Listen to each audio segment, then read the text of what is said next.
আসসালামু আলাইকুম দর্শক। সাম্প্রতিক বাংলাদেশের নানা বিষয় নিয়ে আজকে আমাদের সঙ্গে আলোচনায় আছেন রাজনৈতিক বিশ্লেষক। ভাবা গিয়েছিল মধ্যপ্রাচ্যের যুদ্ধ, আর যুদ্ধটা তো শুধু মধ্যপ্রাচ্যের নয়, মধ্যপ্রাচ্যের লড়াইটা হচ্ছে, কিন্তু তার অভিঘাত তো সারা পৃথিবী জুড়ে। এমনকি আমাদের ভারত, আপনার বাংলাদেশ, সব জায়গাতেই এই যুদ্ধের অভিঘাত সারা পৃথিবী জুড়ে। তো সেই যুদ্ধ বোধহয় থেমে যাবার একটা আলোর দেখা যাচ্ছিল। মানে 2 সপ্তাহ যুদ্ধবিরতি ঘোষণা হয়েছিল, কিন্তু সেই আমেরিকা ও ইরানের মধ্যে সেই নড়বড়ে যুদ্ধবিরতি 2 সপ্তাহ তো দূরের কথা, যেদিন যুদ্ধবিরতি হলো সেই দিন থেকেই সেটা গোলমাল শুরু হয়ে গেছে।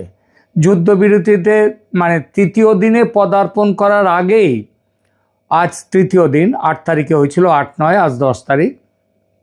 তো তৃতীয় দিনে পদার্পণের আগেই হরমুজ প্রণালীর পরিস্থিতি ও তার সঙ্গে লেবাননে যে ইসরায়েলি হামলায় 300 জনের বেশি প্রাণহানির ঘটনা ফের মধ্যপ্রাচ্যের চলমান সংকটকে প্রবলভাবে উস্কে দিল। মানে আগুনে যেন ঘৃতাহুতি হয়ে গেল।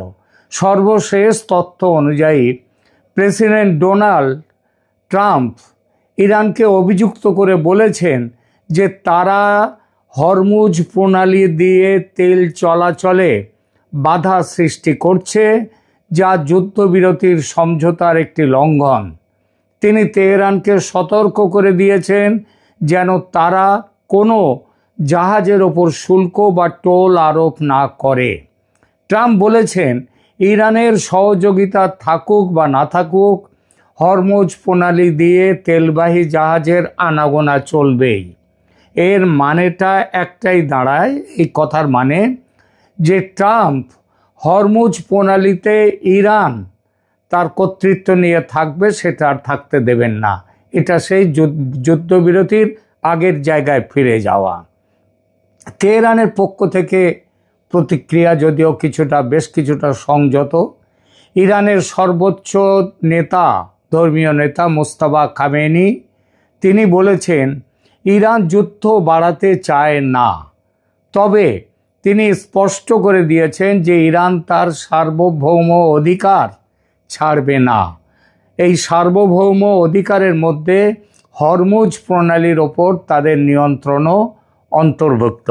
কিন্তু প্রশ্ন ওঠে, হরমুজ প্রণালী কি একাই ইরানের জলসীমার অন্তর্ভুক্ত, নাকি অন্য কোনো দেশের অংশ আছে এর মধ্যে, নাকি কোনো দেশের অংশই নেই এর মধ্যে? এটা আন্তর্জাতিক জলসীমা, আন্তর্জাতিক মানে সমুদ্র সীমা, সুতরাং কারোরই কোনো অধিকার নেই। এই বিষয়টা নিয়ে দেখলাম আমাদের অনেকেরই ধারণা স্পষ্ট নয়। ইরানের হরমুজ বন্ধ করা নিয়ে এত হইচই চারদিকে যে অনেকেই মনে করেন যে হরমুজ প্রণালী বোধহয় এর মালিক বুঝি একা ইরান। ইরানের মধ্যে হরমুজ প্রণালী বোধহয় আসলে একটা জায়গা, সমুদ্র একটা, ইরানের মধ্যে সেটা আসলে কিন্তু তা নয়। সুতরাং প্রথমে এই প্রশ্নটিকে দেখা যাক যে হরমুজ তুমি কার? হরমুজ প্রণালী পুরোপুরি ইরানের জলসীমায় নয়, এটা তো বললাম। এটা তাহলে কি?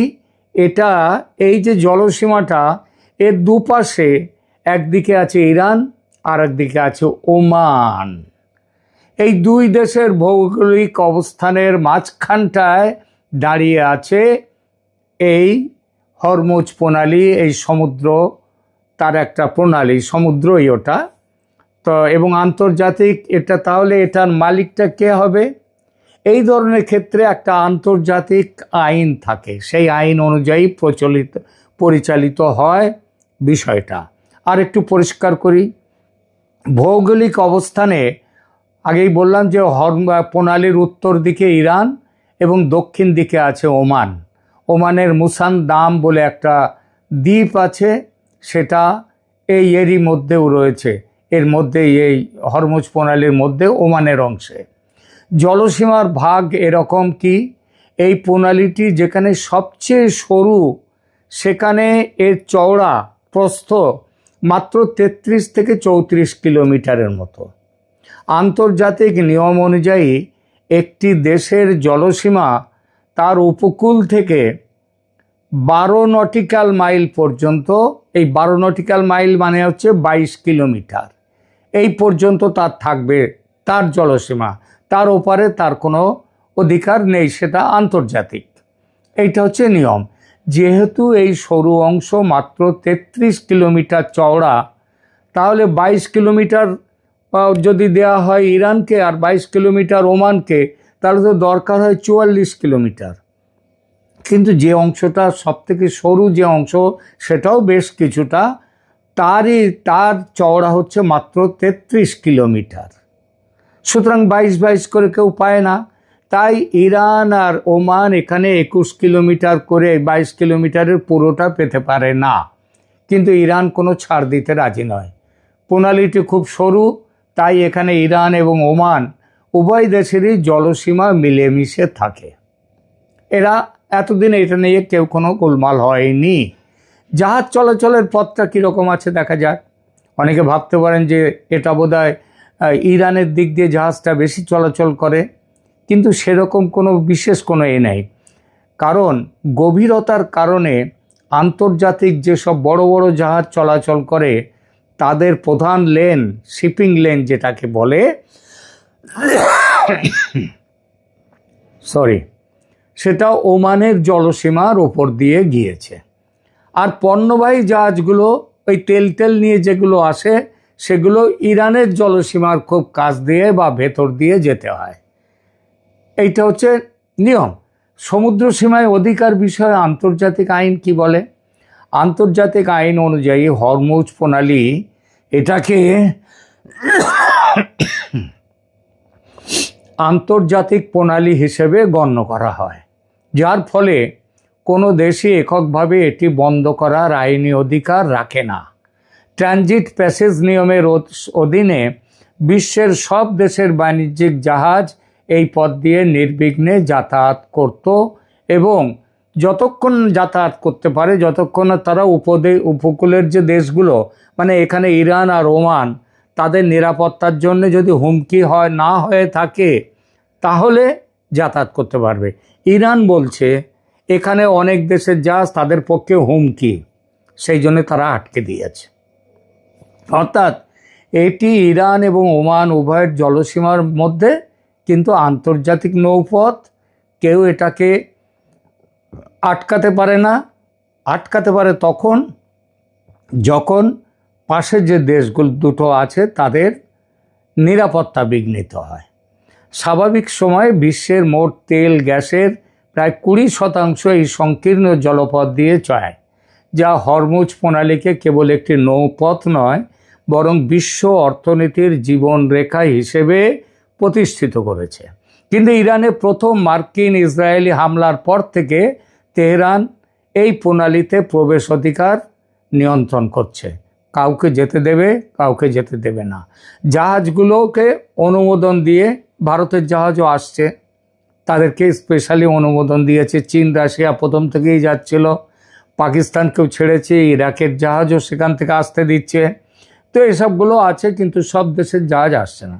যুদ্ধবিরতির শর্ত যেটা ছিল, এই যে 2 সপ্তাহ যুদ্ধবিরতি, সেখানে হরমুজ প্রণালীকে আগের মতো খুলে দেওয়ার কথা ছিল, একটা প্রধান শর্ত।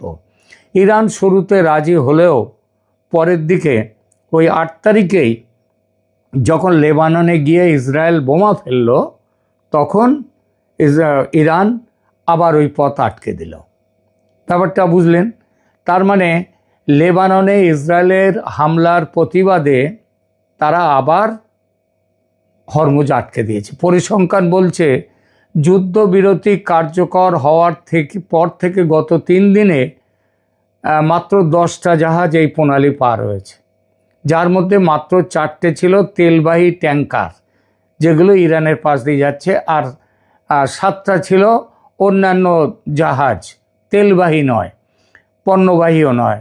এটি স্বাভাবিকের তুলনায় প্রায় 90% কম। শত শত জাহাজ এখন প্রণালীর 2 মুখে আটকে আছে। ইরান কি বলছে এখন? ইরান তাদের নিয়ন্ত্রণের আরেকটি স্তর যোগ করছে।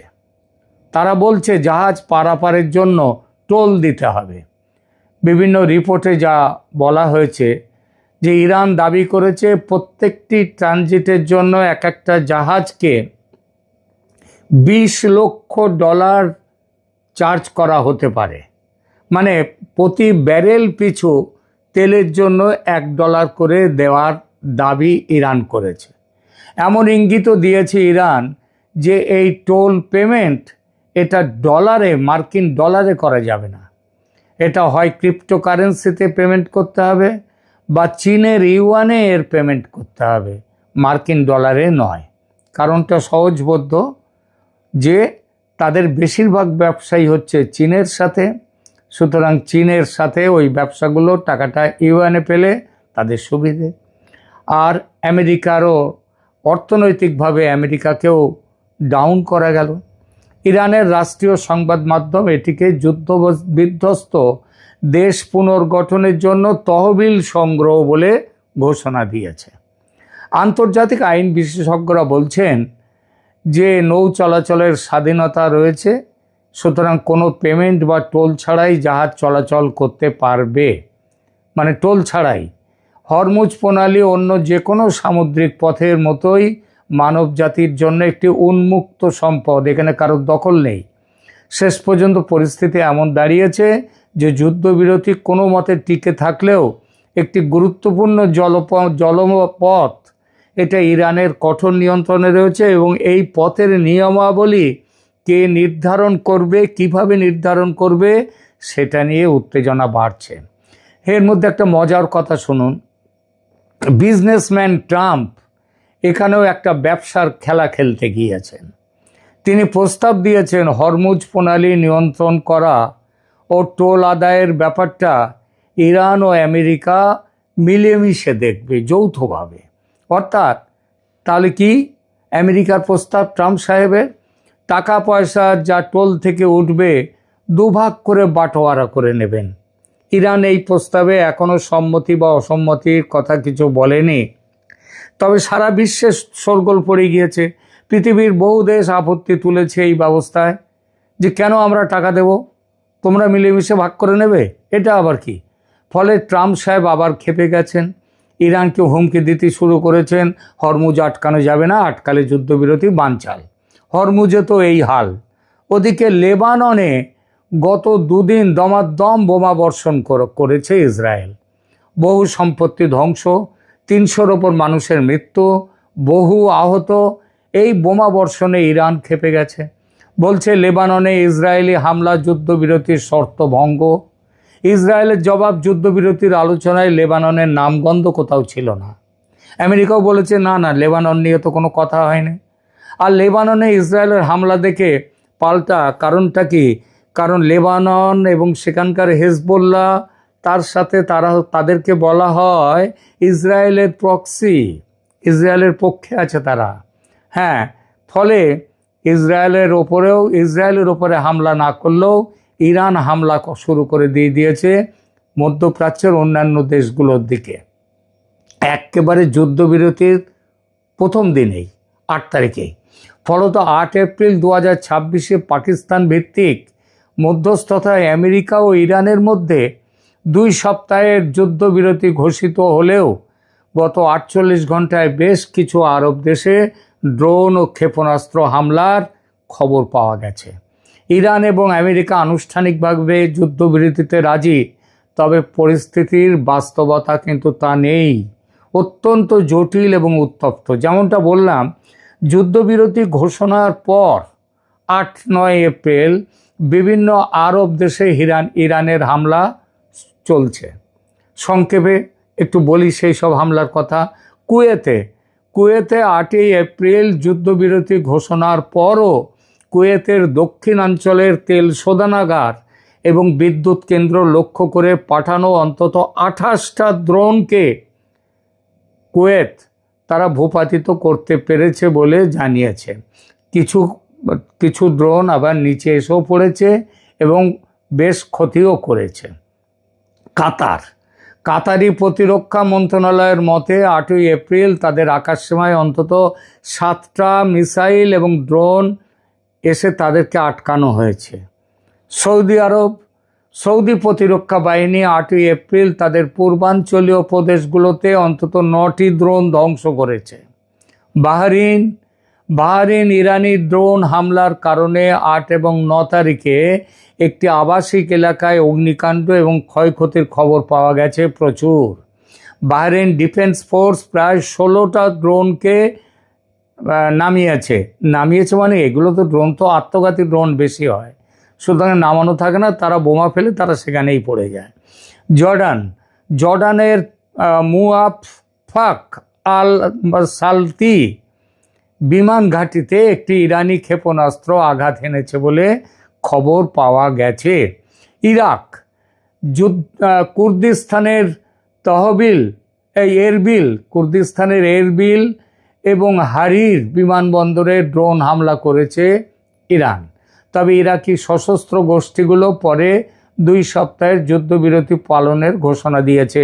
মানে ইরাকের ভেতরে ইরানের পক্ষে যারা আছে তারা বলেছে না 2 সপ্তাহ আর হবে না কিছু।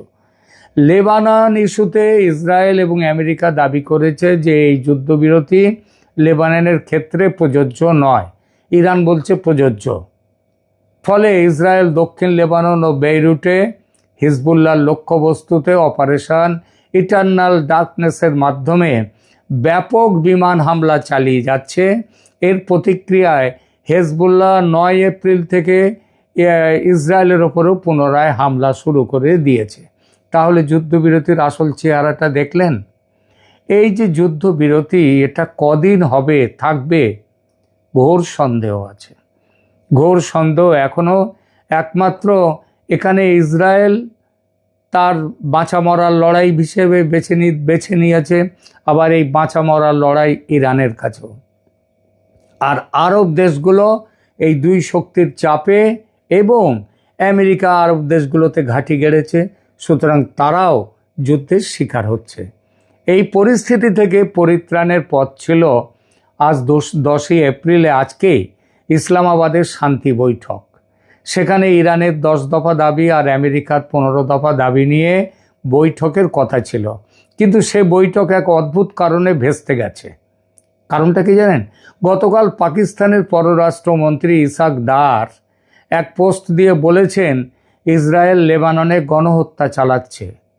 ব্যাস, এতেই ক্ষেপে লাল ইসরায়েল, বলেছে পাকিস্তানের বৈঠক করবেন না, কারণ পাকিস্তান ইরানের পক্ষে, পাকিস্তান লেবাননের পক্ষে, সুতরাং আমরা পাকিস্তানে গিয়ে কোনো বৈঠক করব না। তারা এখনও অনড় আছে। শেষ সংবাদ পাওয়া পর্যন্ত ইসাক দার তার সোশ্যাল মিডিয়া পোস্ট ডিলিট করে দিয়েছেন, কিন্তু ইসরায়েল শান্ত হয়নি, বৈঠক হবে কিনা ঠিক নেই।